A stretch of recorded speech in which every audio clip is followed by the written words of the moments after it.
Okay, bismillahirrahmanirrahim. Assalamualaikum warahmatullahi wabarakatuh dan selamat pagi. Berjumpa kita kembali dalam program Cakna Hulu Selangor, Cakna Kesihatan Hulu Selangor 2026 bagi bulan Mei. Pada bulan Mei ni sebenarnya tarikh-tarikh yang kita pilih ataupun tajuk-tajuk yang kita pilih ni selalunya berkaitan dengan hari-hari khas sambutan Hari Kesihatan lah. Yang mana kalau ikutkan bulan Mei ni ada 3. Kesat saya hari hipertensi, hari thalassemia dan akhir sekali adalah hari tanpa tembakau sedunia. So sambutan hari tanpa tembakau sedunia memang disambut pada setiap 31 Mei 2026. Yang mana pada tahun ini Malaysia menyambut agak sedikit awal iaitu pada 10 Mei 2026 di Cyberjaya bertemakan Unmasking the Appeal Countering Nicotine and Tobacco Addiction. Kementerian Kesihatan memberi fokus melindungi golongan muda daripada bahaya rokok dan vape serta melancarkan program Lung Shield bersama dengan PDRM. Okay, so kalau kita lihat yang ni, fokus kita adalah lebih kepada memperkukuh komitmen melindungi rakyat khususnya kanak-kanak dan remaja daripada ketagihan rokok dan vape. So program khas yang telah berlangsung di Cyberjaya adalah salah satu inisiatif untuk memperkukuhkan kesihatan paru-paru dan pencegahan merokok. So kalau kita lihat sebenarnya sekarang ni dulu betul kita hanya nak perangi rokok, tapi kini kita ada 2 iaitu rokok dan vape. Jadi di sini Pejabat Kesihatan Daerah Hulu Selangor mengambil satu inisiatif untuk buat satu orang kata perkongsian mengenai di sebalik asap dan wap mitos selamat versus fakta, iaitu Akta 852 lah, yang mana kita kadang-kadang tertanya-tanya sekali ikutkan banyak yang kita dapat fakta-fakta daripada ialah zaman sekarang, zaman teknologi yang mana AI dan sebagainya. Kadang-kadang ada poster, kadang-kadang ada infografik yang kita pun belum tentu tahu kesahihannya, sebab ada orang mengatakan bahawa macam contoh vape ni adalah salah satu cara untuk berhenti merokok. So sama ada ianya mitos ataupun tidak. So perkara-perkara sebeginilah di mana yang kita perlu dengar daripada pakar kita iaitu Dr. Kanish Anak Lelaki Ramanathan, iaitu pakar perubatan keluarga KK Sungai Selisik PKD Hulu Selangor, yang akan berkongsi dan mengupas mengenai mitos selamat versus fakta di sebalik asap dan wap. So tanpa berlengah masa, saya menjemput Dr. Kanish untuk kata berkongsi cerita sebenar, macam mastika pula kan, cerita sebenar. Okey, yang sebenarnya berkongsilah. Kadang-kadang kita pun terlepas pandang yang mana mitos, yang mana sebenarnya fakta. So dengan ini saya serahkan kepada Dr. Kanish untuk teruskan dengan perkongsian. Terima kasih.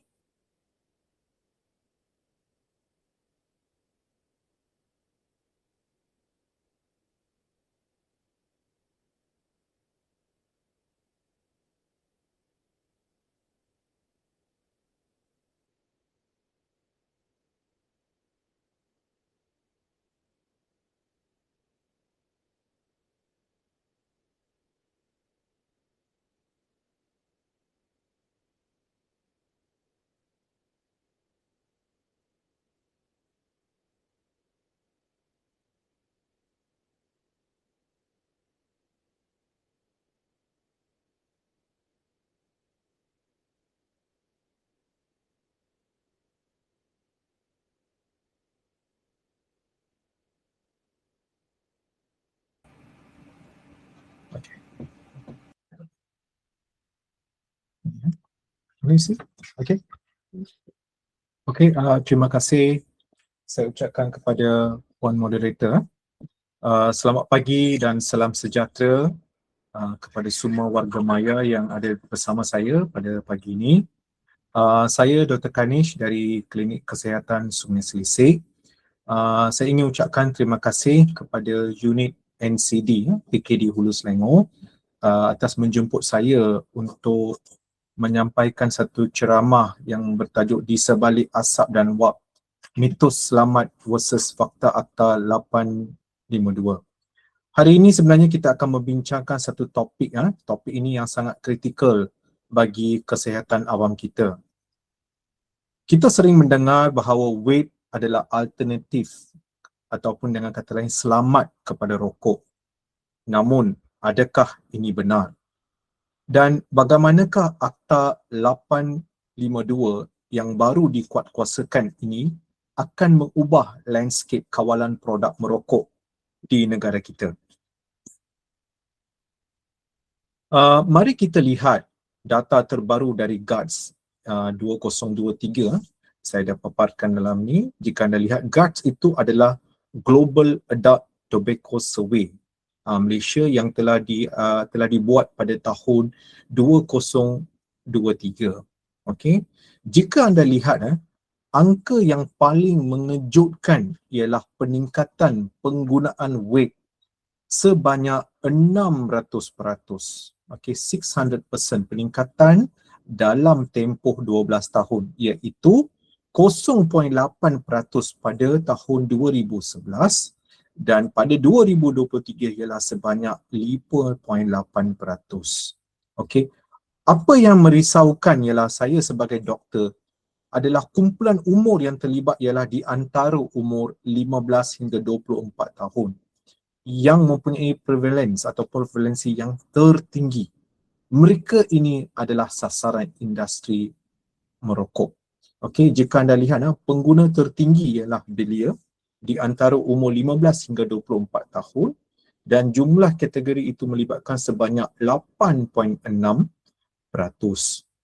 Rokok dan pengguna diri guna, di mana mereka dual user, ada yang merokok dan ada yang menggunakan vape sekali. Itu sebanyak 3.8%. Perokok tegar pula, okey, ada menunjukkan kadar penurunan iaitu 19%, di mana 4.8 juta perokok dewasa yang terdapat di negara kita. Apa yang mengejutkan ialah peningkatan yang mendadak penggunaan vape, terutamanya di kalangan belia di antara umur 15 hingga 24 tahun. Okey, jika anda lihat beban ekonomi dan kesihatan, okey, trend ini bukan sahaja melibatkan pelajar sekolah 13 hingga 17 tahun, juga melibatkan kepada mereka yang sedang bekerja. Umur ini merupakan umur yang kita bekerjalah di antara umur 20 hingga 40 tahun, tapi inilah umur produktiviti kita katakan. Okey, kenapa jika anda lihat, kenapa peningkatan mendadak vape di antara umur 13 hingga 17 tahun? Ini kerana akses yang terlalu mudah. Sebelum ini, vape boleh dibeli di mana-mana sahaja. Malah boleh dibeli di kedai runcit berhampiran di sekolah juga. Okey, jadi jika anda lihat, ada peningkatan dari tahun 2017 hingga 2022, 9.8% ia meningkat hampir 15% yang melibatkan pelajar sekolah. Okey, lelaki pula terdiri daripada 23%, manakala wanita atau perempuan ialah 6.2%. Ini peningkatan yang sangat ketara di kalangan remaja perempuan. Okey, sebab saya dah katakan tadi, sumber bekalannya terlalu mudah untuk dapatkan bekalan vape. Boleh beli di kedai runcit, kedai serba-neka, ataupun ada kedai-kedai yang khusus menjual vape. Okey.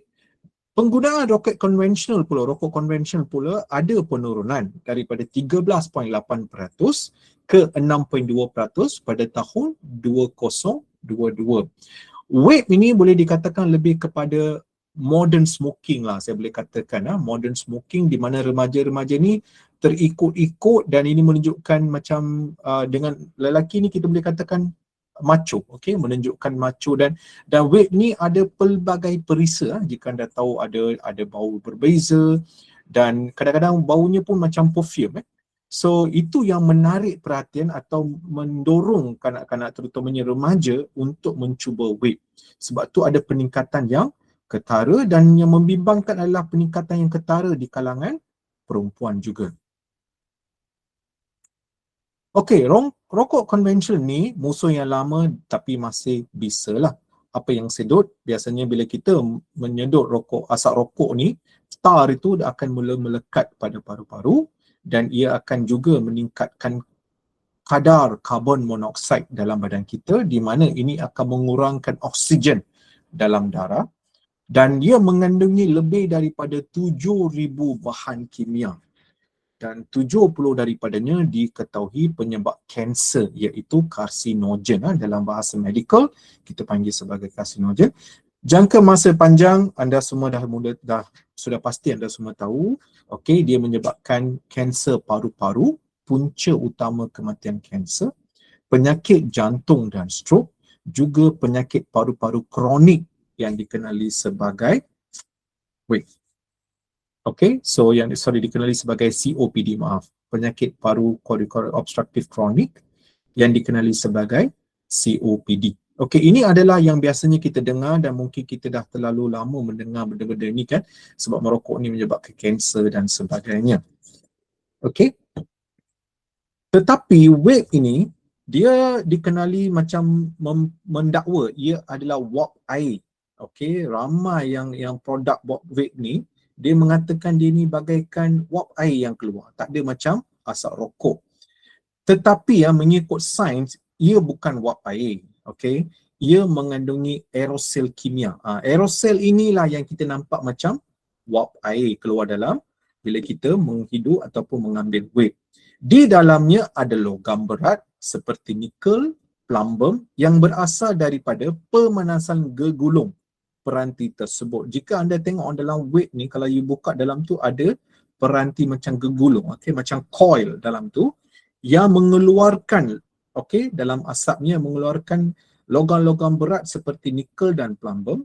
Anda tidak menyedut wap air, anda menyedut logam panas ke dalam paru-paru. Okey, saya dah tunjukkan perbandingan di antara rokok yang kita konvensional yang biasa ramai orang mengambil berbanding dengan vape.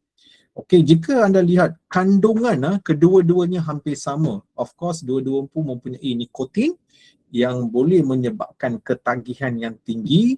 Okey, juga mengandungi karbon monoksida. Cuma perbezaannya, vape ni dia ada mengandungi logam berat dan partikel-partikel ultra halus yang boleh menembusi paru-paru dan aliran darah, dan juga mengandungi bahan-bahan kimia yang bahaya pada paru-paru ataupun compound organic volatile yang dibebaskan dalam aerosol, dan juga yang paling ketara dalam vape ni adalah propylene glycol ataupun vegetable glycerin, PG dengan VG. Okey, bahan asas cecair yang you kata ada keluar macam asap-asap sebagainya, dia boleh merengsak ataupun paru-paru apabila dipanaskan, dan bahan-bahan ni semua boleh masuk dalam paru-paru dan menyebabkan ketagihan nikotin yang tinggi, kerosakan paru-paru, COPD ataupun bronkitis, dan seterusnya menyebabkan penyakit jantung dan stroke, dan paling common di kalangan perokok ialah kanser paru-paru, dan sangat-sangat penting ia menyebabkan kesan buruk terhadap perkembangan otak remaja dan juga kanak-kanak. Okey, dan risiko yang paling boleh dikatakan sejak mula adanya vape, kita ada terma yang baru untuk penyakit paru-paru iaitu e-wali yang dikenali sebagai e-cigarette or vaping use associated lung injury. Ini pun semakin ketara di kalangan remaja dan boleh menyebabkan keracunan nikotin yang acute, okey, yang teruk, terutamanya di kalangan kanak-kanak. Dan of course anda mungkin mula-mula awal bila vape ni dikenal, anda selalu dengar bateri meletuplah, terbakarlah dan sebagainya.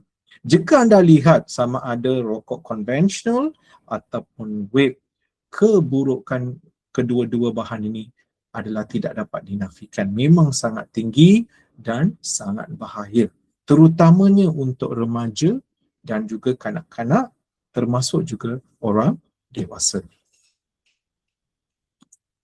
Okey, perbandingan risiko kesihatan merokok dan tidak merokok, nanti sebentar lagi saya akan terangkan lebih lanjut. Ini secara grafik di mana mereka yang tidak merokok akan memiliki kesihatan yang optimum, dan boleh anda lihat banyak risiko, okey, boleh dikurangkan atau diturunkan, terutamanya penyakit jantung, fungsi paru-paru, dan jangka hayat mereka akan lebih panjang dan mempunyai imunisasi badan yang kuat serta kulit dan gigi yang sihat.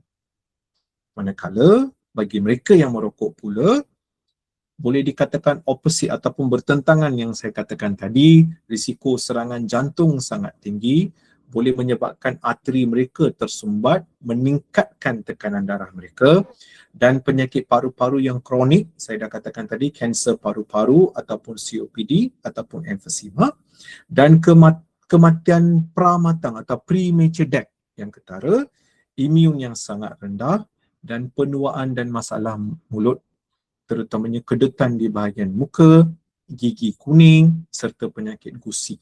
Okey, ini tak kisahlah sama ada anda vape ataupun menggunakan rokok konvensional, kesan dia tetap sama jika dibandingkan kedua-dua amalan merokok yang saya katakan tadi.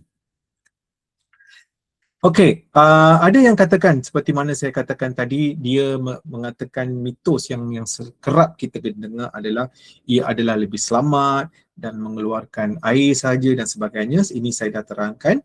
Cuma benda ni saya nak tekankan sekali lagi, asap yang dikeluarkan daripada wap air dikeluarkan adalah tidak selamat dan ia boleh membahayakan orang yang sekeliling dan juga orang yang mengambil vape tersebut.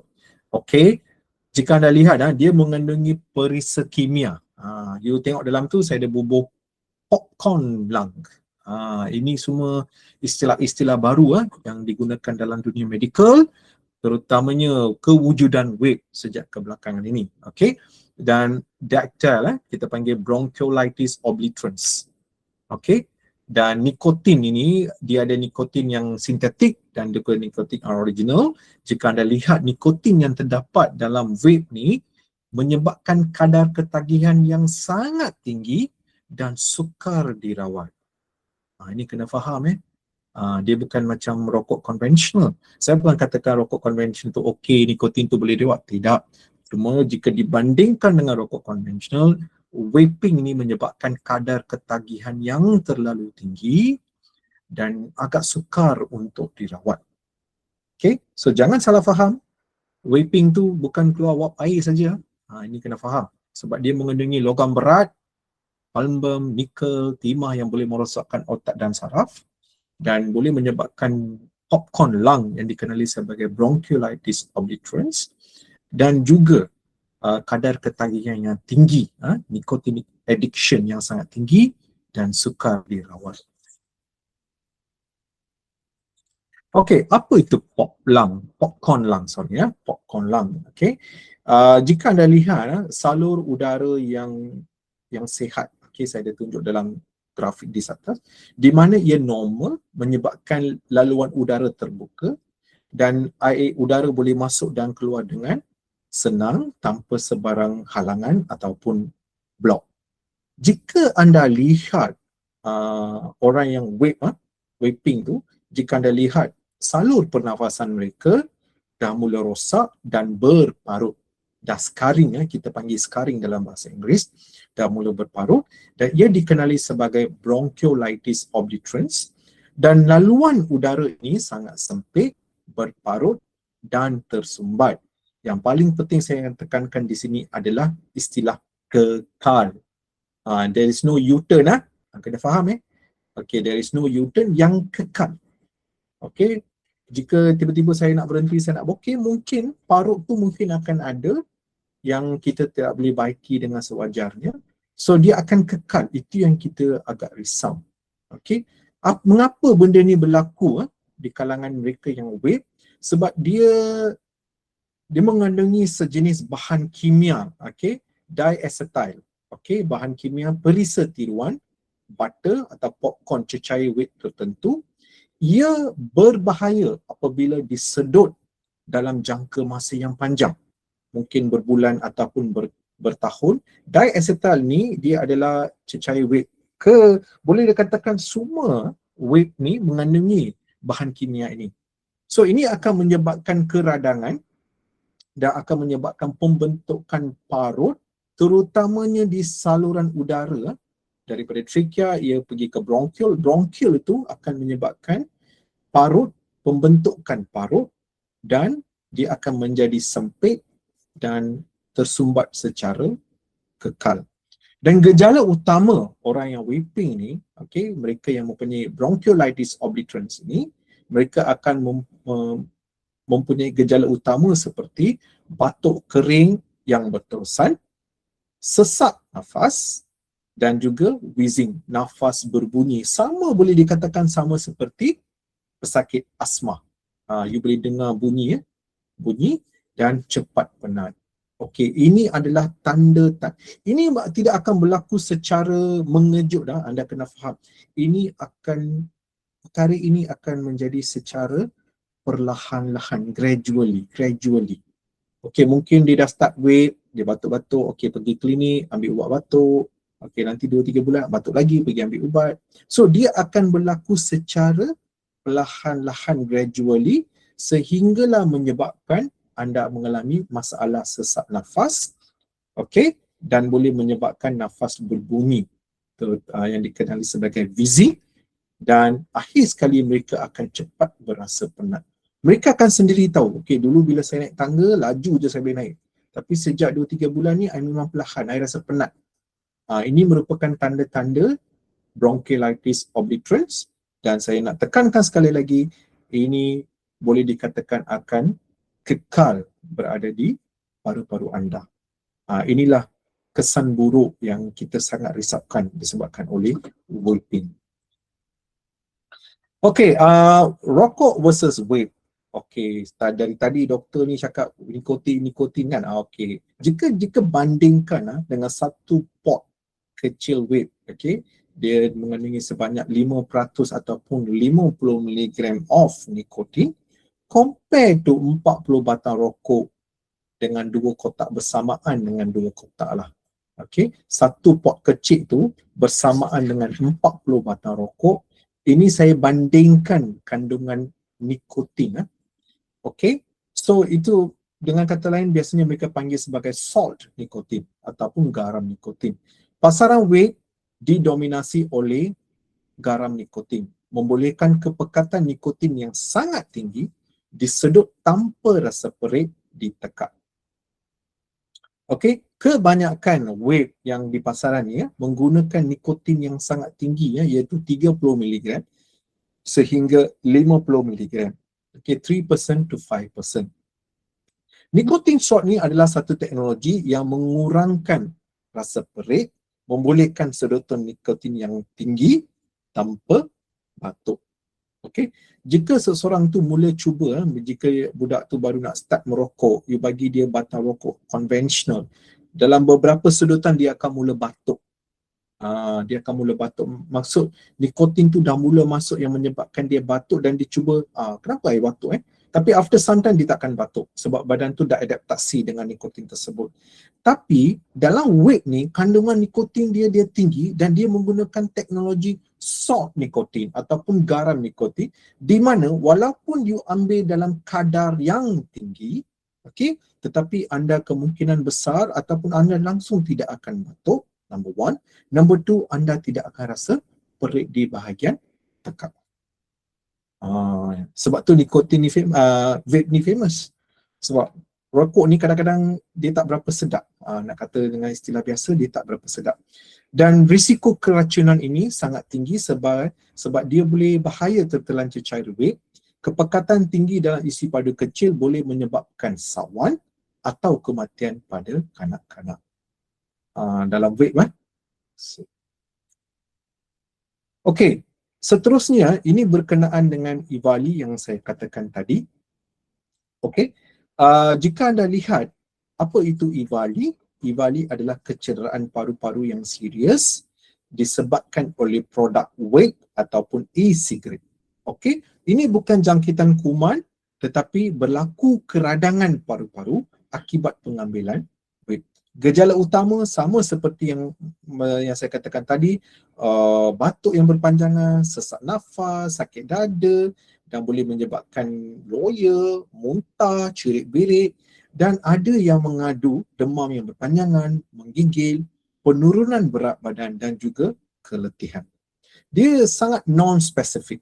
Okey, EVALI ni agak sukar untuk diagnosa hanya melihat sejarah pesakit ataupun sejarah melihat ataupun just see look at your x-ray, agak sukar. Dia lebih kepada kena tengok trace, nak tengok trace dia punya berapa lama dia vaping, apa kegunaan vapor, apa jenis vape yang diambil dan sebagainya lah. Dan it's more like diagnosis of exclusion lah. Okay.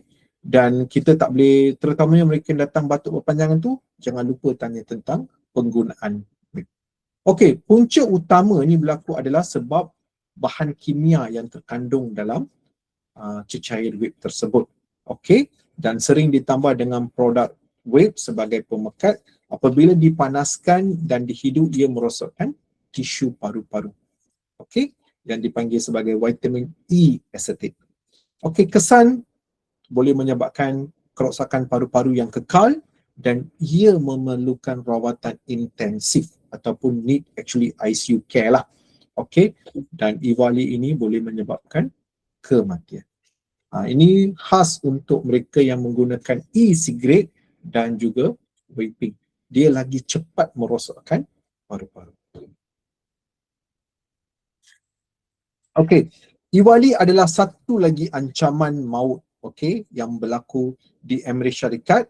Ribuan kes dilaporkan dan ramai yang maut. EVALI menyebabkan keradangan paru-paru yang sangat teruk sehingga pesakit tidak dapat bernafas sendiri dan menggunakan ventilator.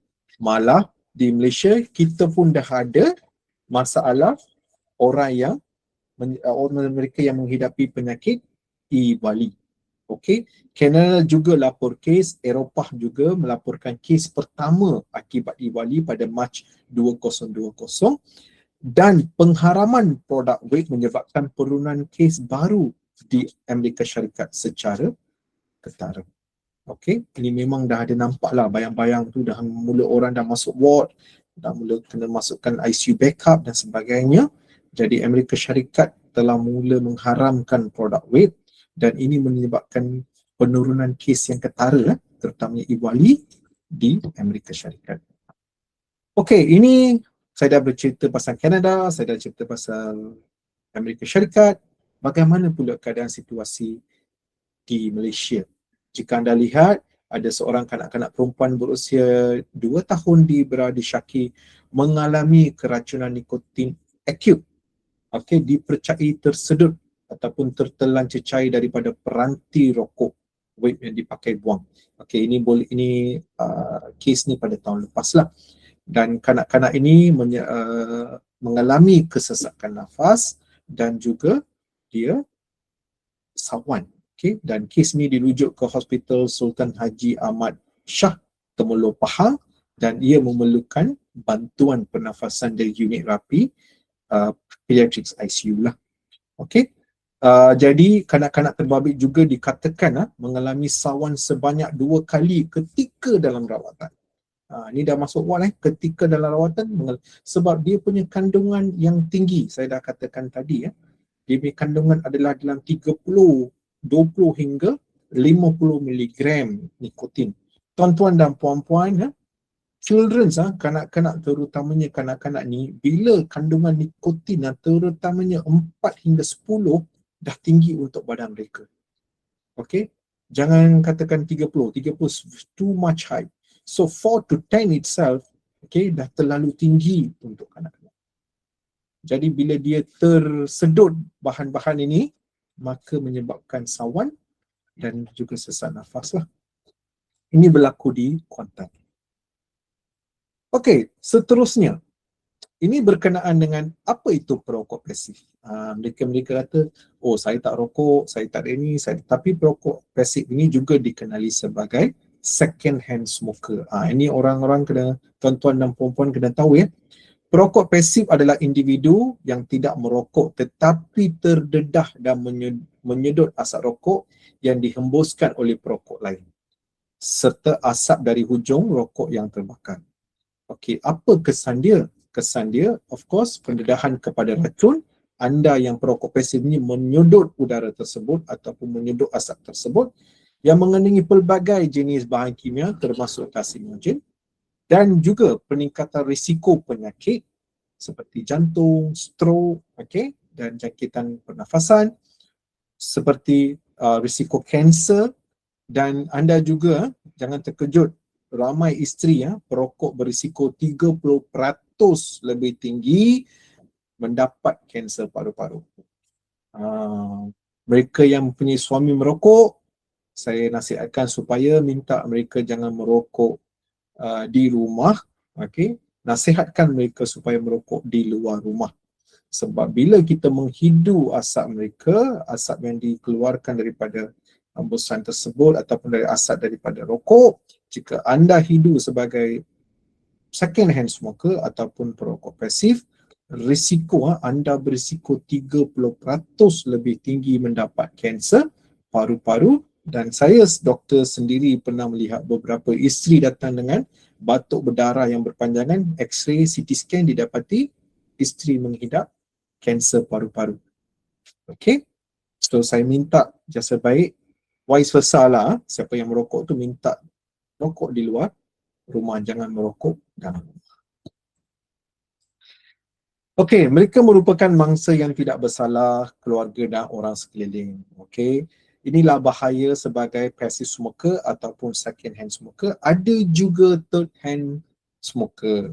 Okey, apa itu third hand? Nanti saya ceritakan. Okey, passive smoker saya dah katakan 30% terutamanya isteri perokok berisiko mendapat kanser paru-paru dan anak kecil paling terjejas. Okey, risiko kematian mengejut boleh berlaku terutamanya kalau mak atau ayah yang merokok di rumah.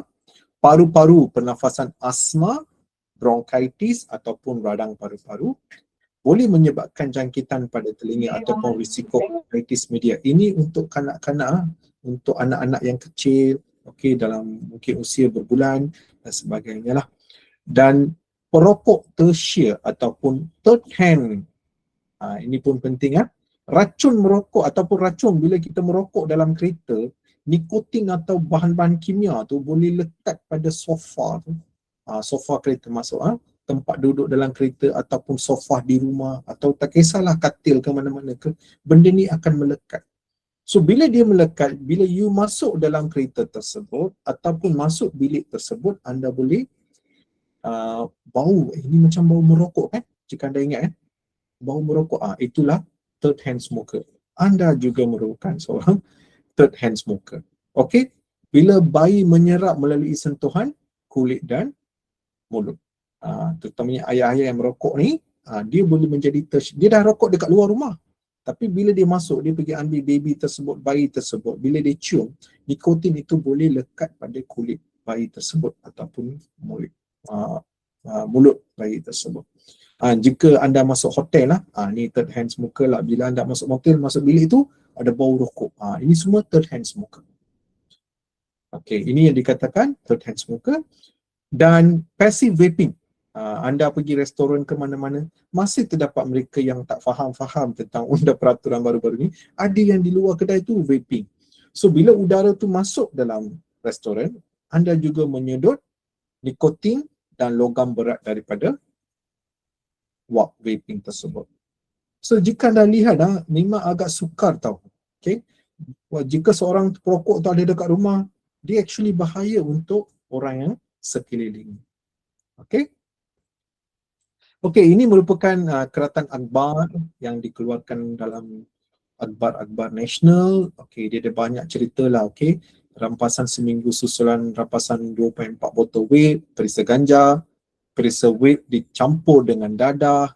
Okay, dan dia ada banyak-banyak lah, walaupun banyak sangat isu telah ditimbulkan, banyak sangat masalah sebab vaping ni, maka kementerian ataupun kerajaan kita telah membuat satu akta, iaitu Akta 852. Bagaimana kita nak membantras vaping ni atau mengurangkan kadar perokok vaping ni. Okey, tuan-tuan dan puan-puan. Okey, mulai 1 Oktober 2024, okey, Akta 852 telah dikuatkuasakan sepenuhnya. Ini bukan sekadar undang-undang, ini adalah perisai kesihatan awam kita. Akta ini mengawal selia segalanya, daripada pendaftaran produk, pengiklanan, sehinggalah kepada penjualan orang belum dewasa atau dikenali sebagai OBD. Okey, ini merupakan undang-undang khusus pertama di Malaysia yang mengawal selia rokok dan produk vape secara menyeluruh. Okey. Dikatakan sejak Oktober 2024 ni dia dah mula dikuatkuasakan, dan 1 April 2025 pameran produk di kaunter jualan. Okey, it's already display bank. Jika you masuk 7-Eleven ke KK Mart ke restoran, jika anda tengok tempat yang biasanya kita letak rokok tu dah ditutup dan 1 Oktober pelaksanaan sepenuhnya termasuk pembungkusan dan penlabelan. Okey, apakah tujuan utama 852 ni? What is the main purpose akta ni dikuatkuasakan? Satu, dia menutup lompang undang-undang vape.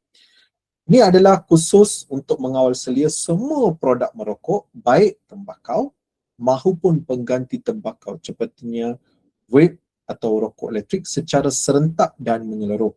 Yang kedua, ia melindungi golongan orang yang belum dewasa, atau dengan kata lain bawah 18 tahun lah, mengharamkan sekeras-kerasnya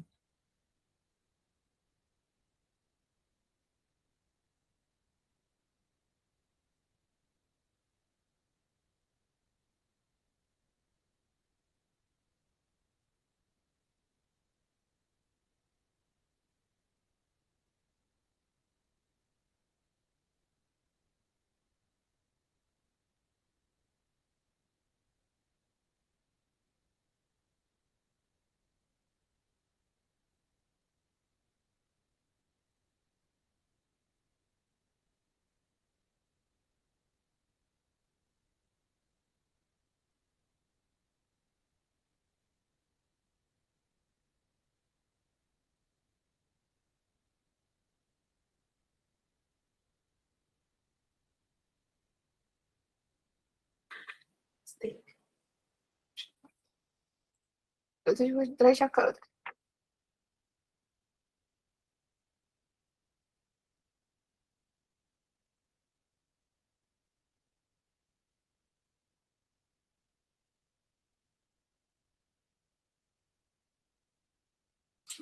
Sekejap ya, ada masalah teknikal.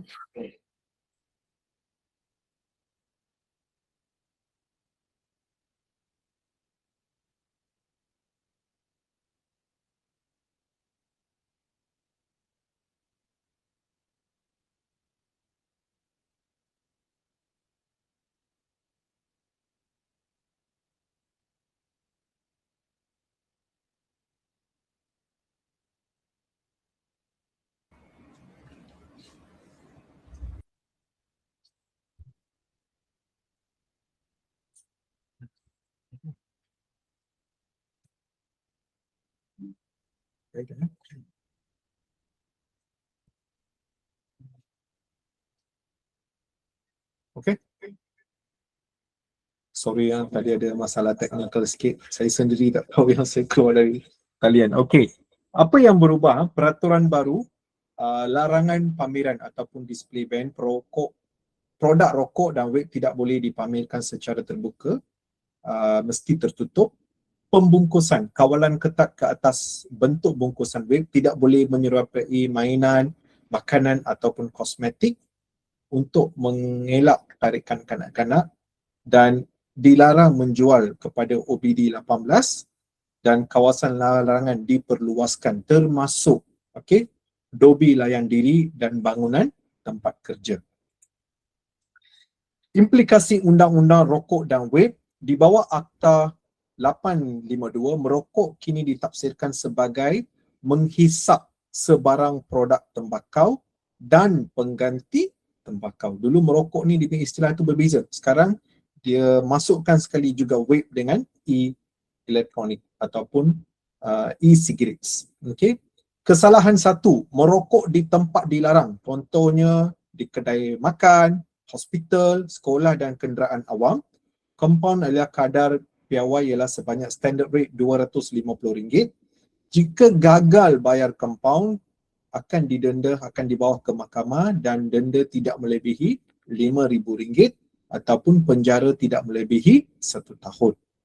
Okey, bagi kesalahan dua, iaitu orang belum dewasa bawah 18 tahun merokok atau memiliki produk, compound, boleh dikenakan compound sebanyak RM50.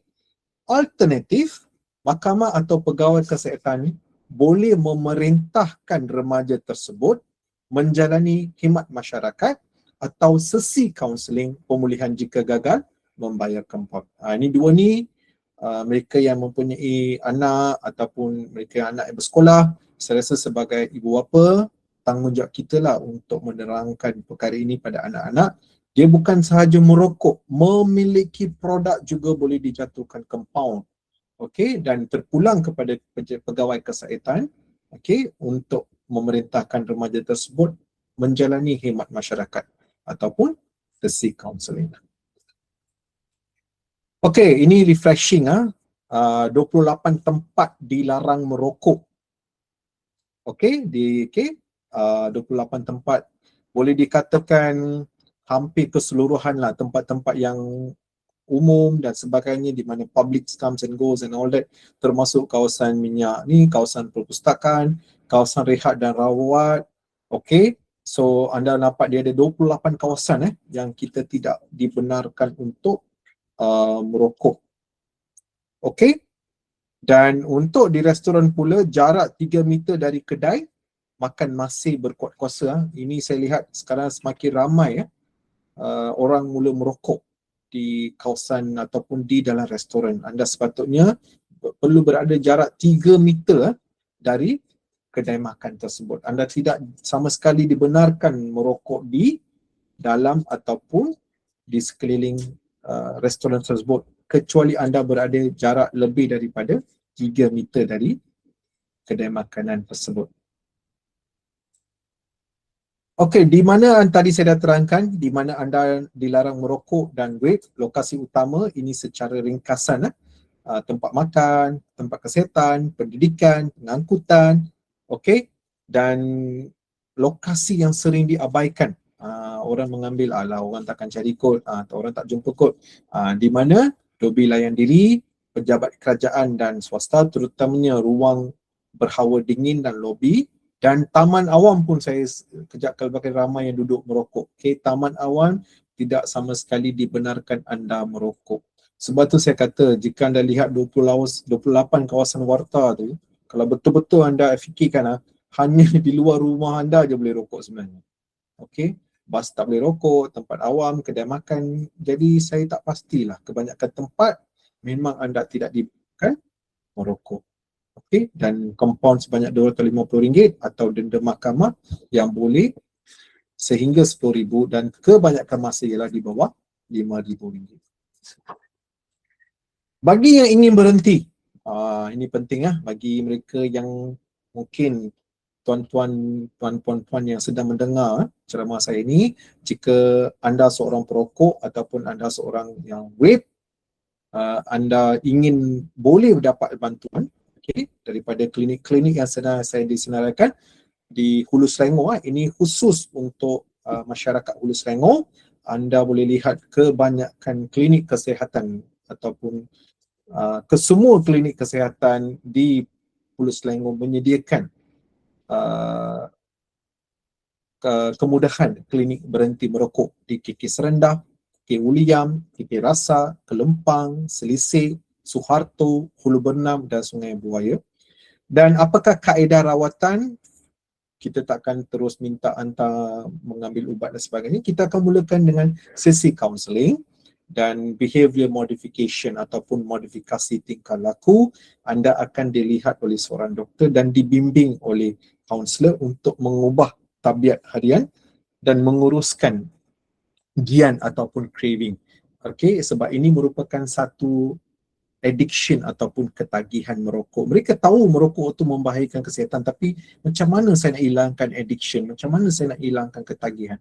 Jadi first kita akan bagi counselling dan kita akan cuba work on his behavior ataupun kita akan modifikasikan tingkah laku perokok tersebut. Dan seterusnya, jika mereka dah lama merokok, dah tegar sangat, dah cuba, dan kita akan cuba dengan ubat-ubatan iaitu nicotine replacement therapy ataupun NRT dan juga ubat bukan nikotin. Okey, kita ada macam ubat nikotin, kita ada patch, kita ada chewing gum, gula getah dan bukan nikotin seperti Champix dan sebagainya lah. Tapi ini ikut keadaan klinik tersebut. Kebanyakan klinik sekarang mempunyai nicotine replacement therapy. Jadi anda boleh pergi mana-mana klinik yang saya senaraikan tadi untuk mendapatkan rawatan. So, doktor, tak boleh ke saya beli ubat nikotin ni atau NRT ni, chewing gum ni dekat farmasi? Sebenarnya nikotin ni anda boleh beli, nikotin replacement therapy ni anda boleh beli, tapi dia ada teknik dan cara penggunaannya. Dia ada dos-dos yang berbeza. Ada dalam dos 2 mg dan juga dalam 4 mg. So dos-dos ini memainkan peranan penting. So kita akan buat satu skor untuk pesakit-pesakit ini dan kita akan tengok tahap ketagihan dia dulu. So berdasarkan itu, kita akan cuba ikut dosing tersebut. Macam patch pun ada yang melekat di dalam badan kita. So kita akan tengok dia punya patch dengan gum tersebut dan kita akan bimbing dia. Bukan pergi beli ubat tu terus chew. No. Itu bukan teknik yang betul. Jadi kemungkinan besar anda akan gagal. Sebab anda kena tahu tahap ketagihan itu. Jadi anda sepatutnya kena lihat seorang doktor dan juga kaunselor untuk membimbing anda. Okey, mungkin kita start begini, kita start macam ni. So anda boleh nampak. Sebab dia ni bukan macam saya demam, saya makan paracetamol, saya okey. Tak, ini ketagihan. Ketagihan ini adalah satu benda yang agak sukar untuk dikendalikan, sukar untuk dikawal. Jadi kita kena bagi step by step. Sebab ada pesakit yang datang, doktor, saya pernah makan ni doktor, saya pernah cuba ni doktor, saya dah beli NRT doktor. Tapi bila sangnya teknik, tak ada orang yang boleh jawab dengan cara yang betul ataupun dengan sesuai untuk dia punya ketagihan. Tuan-puan kena, puan-puan kena faham ni lah. Bukan saja beli dekat mana-mana farmasi, main makan je. Ini bukan chewing gum gula-gula yang kita beli dekat luar. Ini lain. Ini adalah replacement terapi ataupun ubat untuk ketagihan. Okey, senang saja macam mana daftar. Anda boleh pergi MySejahtera dan tekan janji temu dan cari klinik kesihatan dan anda boleh pilih. Setiap klinik ada MySejahtera, dalam tu ada kolom pilih berhenti merokok dan anda boleh pilih masa yang sesuai, hari yang tertentu dan encik boleh, tuan-tuan dan boleh puan-puan boleh pergi klinik tersebut dan dapatkan rawatan. Dan alternatif lain adalah pendaftaran walk-in pun boleh juga. Okey, mungkin anda tidak mahir lagi nak guna macam mana, boleh. Dan Jom Quit juga bagi teknik-teknik yang bagaimana nak berhenti. Anda boleh melayari jomquitmoh.gov.my. Jangan berhenti seorang diri. Kadar kejayaan adalah 5 kali lebih tinggi dengan bantuan profesional. 5 times more. Okay, tinggi lebih tinggi dengan bantuan profesional. So saya tekankan sekali lagi, jangan sekadar pergi beli gula-gula getah itu dalam farmasi dan mula makan. Tak. You perlukan bantuan ataupun bimbingan profesional untuk anda berhenti. Untuk pengetahuan tuan-tuan dan puan-puan, ramai di kalangan perokok dan berjaya berhenti merokok. Bukan satu perkara yang sukar. Dalam pengalaman kami, umur yang tertua pernah kami berjaya berhenti adalah umur 70-an. Okey, kami berjaya berusaha dalam 6 bulan we managed to stop smoking warga mas tersebut. Okey, apa peranan anda sebagai masyarakat? Kita merupakan mata dan telinga kesihatan awam. Okey, tindakan jika anda nampak pelanggaran akta, tegurlah secara berhemah. Okey, jangan marah-marah. Kadang-kadang orang rokok ni dia bukan buat dengan sengaja. Sebab ketagihan dia tinggi. Okey, tangan dengan nikotin tu sangat dia tak boleh. Tanpa nikotin tu tangan menggelepar, dia dah lah stres. Dia pergi marah-marah, lagilah dia marah. Okey, gunakan nada yang lembut dan tidak menuduh. Anggaplah perokok itu terlupa ataupun tak perasan. Contoh ayat yang sesuai Maaf bang atau cik, mungkin tak perasan tanda itu. Sini kawasan larangan merokok. Kesian ada budak kecil ataupun orang mengandung kat sebelah tu. Inilah contoh ayat yang anda boleh gunakan ketika menegur merokok di kawasan yang terlarang. Jika perokok bertindak agresif, jangan lawan. Undur diri segera. Keselamatan anda adalah keutamaan. Okay, sekarang saya tengok banyak orang angkat video, pergi video, buat TikTok. Okay. Itu terpulang kepada peribadi masing-masing, tapi bagi saya nasihat janganlah. Okay, kita menegur dengan cara yang berhemah, sebab perokok ni memang ada di kalangan mereka dengan tidak sengaja. Dia macam ketagihan dia tinggi, dia dah stres dan sebagainya. Sebab tu saya kata mereka perlukan bantuan profesional. Kita akan membimbing mereka cara berhenti secara berfasa. Dengan lain tindakan atau pelaporan aduan rasmi, okey, anda boleh lapor pada pemilik premis tersebut di bawah Akta 852. Pemilik premis bertanggungjawab memastikan tiada orang yang merokok. Okey. Dan contoh ayat, Encik ada pelanggan yang sorok vape. Kalau KKM datang cek, kedai Encik pun boleh kena compound sekali. Encik boleh menegur lah pemilik. Ataupun boleh membuat aduan rasmi ke KKM dengan WhatsApp nombor yang saya tunjukkan yang terpapar yang terpapar sekarang ni. Anda boleh gunakan nombor tersebut dan tulis nama, kedai, lokasi, tarikh, bukti gambar yang diambil secara curi atau selamat. Dan diberi hantar kepada ini. Utamakan keselamatan, jangan ambil risiko bergaduh lah. Biar pihak berkuasa yang menjalankan tugas penguasaan. Baik. Apakah petua berhenti merokok? Ini saya tunjukkan 12. Petua berhenti merokok iaitu melengah-lengahkan, tunggu 5 minit atau katakan nanti sebentar. Bila rasa ketagihan tu, just buy your time. Okay, kata okay, wait for another 5 minutes. Okay, cool. Dan boleh menarik nafas panjang, tarik nafas 3 kali secara perlahan-lahan. Minum air, okay, terutamanya air masak. Elakkan minuman berkafein sebab dia akan meningkatkan lagi ketagihan. Menyibukkan diri, okay, buat sesuatu bagi mengalihkan fikiran dan untuk melupakan rokok. Jauhkan diri daripada geng-geng ataupun rakan-rakan yang merokok. Okey, jika anda berhasrat untuk berhenti, sampaikan hasrat anda kepada orang sekeliling anda, kawan-kawan anda, supaya jangan merokok di hadapan anda. Mengelakkan diri daripada suasana atau situasi yang mendorong kepada merokok. Contohnya pergi memancing ke apa yang you duduk seorang, tak tahu nak buat apa, masa itulah you nak rokok. Cuba elakkan, cuba busy yourself, make yourself busy. Okey, sibuk. Mengunyah sesuatu seperti gula-gula getah, buah-buahan, elakkan yang manis. Membasuh tangan selalu, mandi dengan kerap, boleh buat simple exercise merenggangkan otot, meditasi dan memohon doa. So ini adalah antara petua-petua yang tidak melibatkan ubat yang anda boleh lakukan mulai hari ini jika anda seorang perokok yang ingin berhenti merokok. Okey, apakah kesan berhenti merokok dalam jangka masa 15 tahun? Setiap minit, setiap jam, setiap tahun, badan anda akan semakin pulih. 12 jam selepas anda berhenti merokok, paras karbon monoksida turun ke paras normal. 1 hingga 9 bulan, masalah batuk dan sesak nafas semakin pulih. 5 tahun, risiko serangan strok menurun seperti orang yang tidak merokok. 20 minit, saya pergi balik, 20 minit bila anda berhenti, denyutan nadi, tekanan darah menurun selepas meningkat tinggi. Okay, first when you stop 20 minutes, dia akan laju sikit, lepas tu dia akan mula menurun. 2 minggu hingga 3 bulan, risiko serangan jantung menurun dan fungsi paru-paru bertambah baik. Dalam jangka masa 1 tahun berhenti merokok, risiko serangan jantung koronari berkurang berbanding tahun sebelumnya. 15 tahun, risiko penyakit jantung koronari kembali pulih seperti orang yang tidak merokok. Selepas 15 tahun anda berhenti.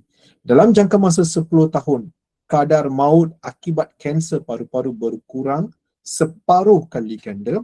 Risiko berkaitan kanser mulut, larynx, esophagus, undi kencing, pankreas, buah pinggan dan juga akan menurun. Jadi, bila anda berhenti, bermula 20 minit anda berhenti merokok, anda mula nampak kesannya. Tak payah tunggu lama-lama. 1 hari tu you nampak kesan dia. Boleh dikatakan paras karbon monoksida dalam 12 jam turun ke paras normal. 12 jam anda berhenti merokok. 2 hingga 3 bulan, your lung function, risiko serangan jantung akan bertambah baik, akan menurun dan fungsi paru-paru akan bertambah baik. If you stop 15 years, risiko penyakit jantung, koronari kembali pulih seperti orang yang tidak merokok. Okay, ini would be my last slide. Okay, message utama untuk diingati, take home points. Vape bukan wap air, ia adalah aerosil, jangan terpedaya. Ia mengandungi nikotin, logam berat dan punca penyakit paru-paru ataupun EVALI. Dan vape adalah perangkap baru, bukan jalan keluar. Dia bukan pengganti untuk merokok. Okay. Nombor 2, Akta 852 sudah berkuat kuasa. So please bear of it. Jangan datang dengan kampau. Awas third hand smoke. Tadi saya dah jelaskan. Walaupun anda merokok di luar, racun tetap melekat pada baju dan badan anda. Jangan bawa racun ini ke pangkuan anak-anak dan isteri di rumah. Siapa-siapa isteri yang ada ni melihat slide ini, tolonglah tangkap gambar, share lah dengan suami anda. Okay? Jangan berhenti seorang. We are here to help you. Bantuan tersedia dan hampir percuma. Okay, it's quite di bahagian kesihatan awam KKM, it's free. Daftar perkhidmatan klinik berhenti merokok di klinik kesihatan berdekatan atau layari Jom Quit MOH ni. Jadilah wira kepada keluarga anda dengan membuang tabiat ini selama-lamanya. That would be my last request pada mereka yang dengar ni. Jika anda seorang perokok, silalah berhenti merokok. Pergi melawat profesional ataupun doktor dan mendapatkan nasihat mereka, sebab ini adalah satu ketagihan. Bukan mudah, tetapi boleh dilaksanakan. Okey, sekian, terima kasih kerana sudi mendengar ceramah saya. Okey, saya serahkan kepada moderator kita, Puan. Terima kasih.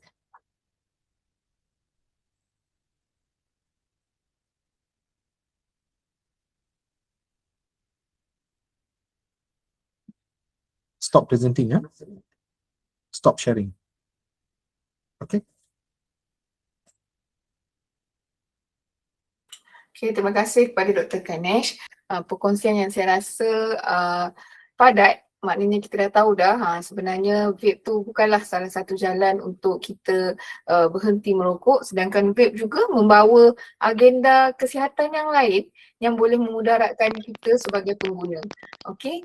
Kita lihat tadi pun Dr. Ganesh dah bagi tahu dah berapa banyak kebaikannya jika kita mula kepada perokok yang ingin mula berhenti merokok, maka orang kata 20 minit yang pertama sahaja dah ada kebaikannya. Apatah lagi kalau kita berhenti buat selama-lamanya.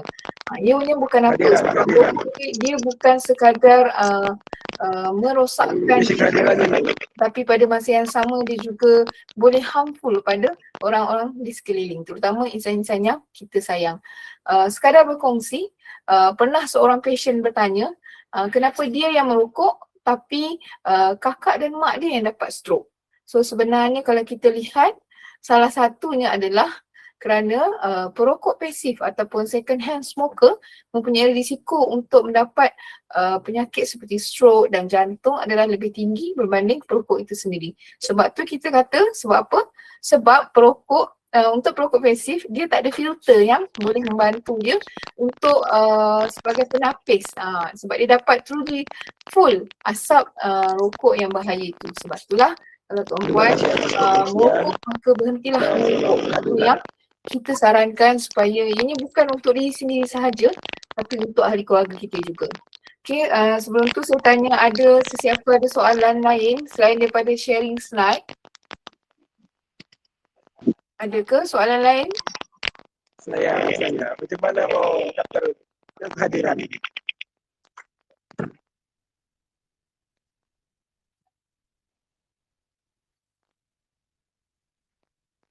Okay, slip kehadiran kami dah letak di ruangan chat. Kepada semua peserta, bolehlah untuk mengisi Google Form untuk mendapatkan slip kehadiran lah. So jika tiada sebarang soalan, sebab saya nampak ada orang yang angkat tangan, tapi adakah bertanya soalan ke atau memang tertekan dia punya butang? Ada kat sini Cik Zainal Arifin, Gigi Luwek, Dikma Adrima Hassan, Syahidah Riani binti Buang.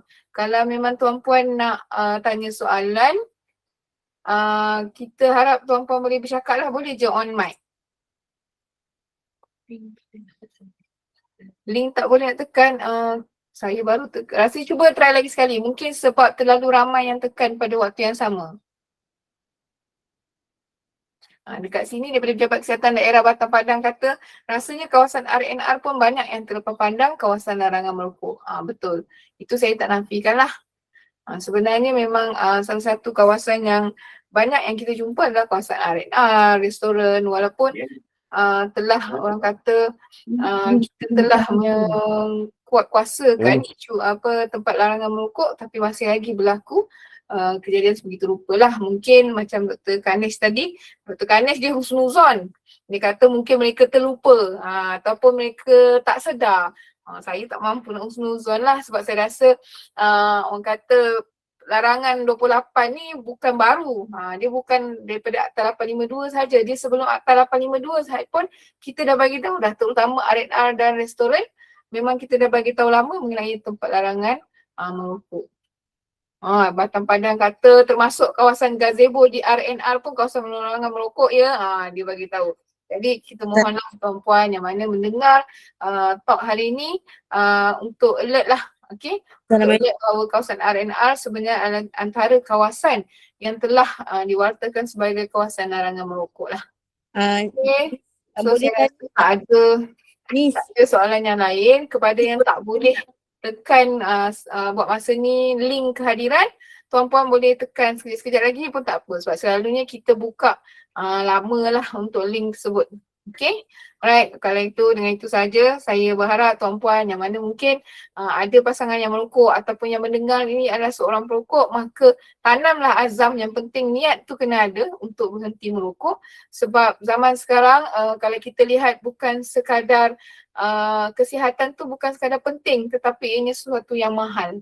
Kalau kita ada duit boleh lagi swasta, tapi kalau kita tak ada duit, kita tak berapa banyak kewangan tu, bila kita pergi ke kerajaan, memang betul klinik kesihatan kerajaan memang memberikan sepenuhnya untuk rawatan, tetapi tuan-puan perlu tunggu agak lama sebab kita ramai juga pasien-pasien yang lain. Jadi tuan-puan fikir-fikirkanlah. So kesihatan itu sekarang ni ianya sesuatu yang mahal lah. Okay, so semoga kita berjumpa lagi di lain masa. Terima kasih kerana sudi mendengar perkongsian pada hari ini. Assalamualaikum dan selamat tengah hari.